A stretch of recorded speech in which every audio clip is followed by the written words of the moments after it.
You got it on video?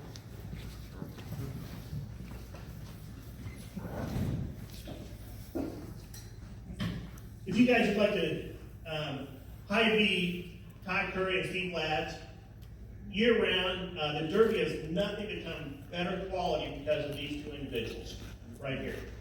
And a lot of people don't get to see that or know that throughout the year.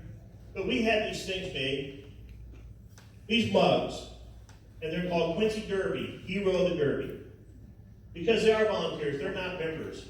And we just want to know that you guys know that we appreciate you guys so much, and it would really be a different Derby without you guys.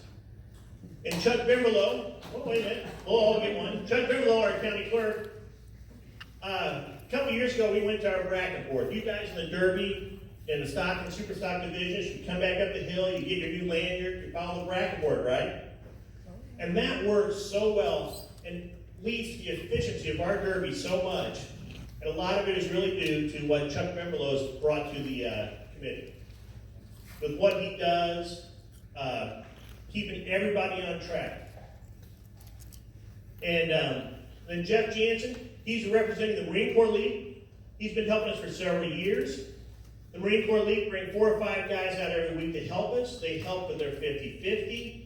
They take our cars to parades in Hannibal and Quincy and put them on display out there for everybody.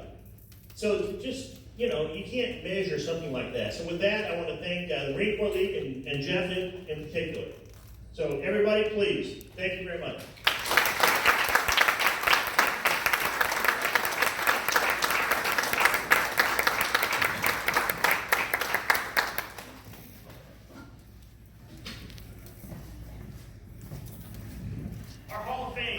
Our Hall of Fame, we put out how many people in our Hall of Fame. We started that a few years ago.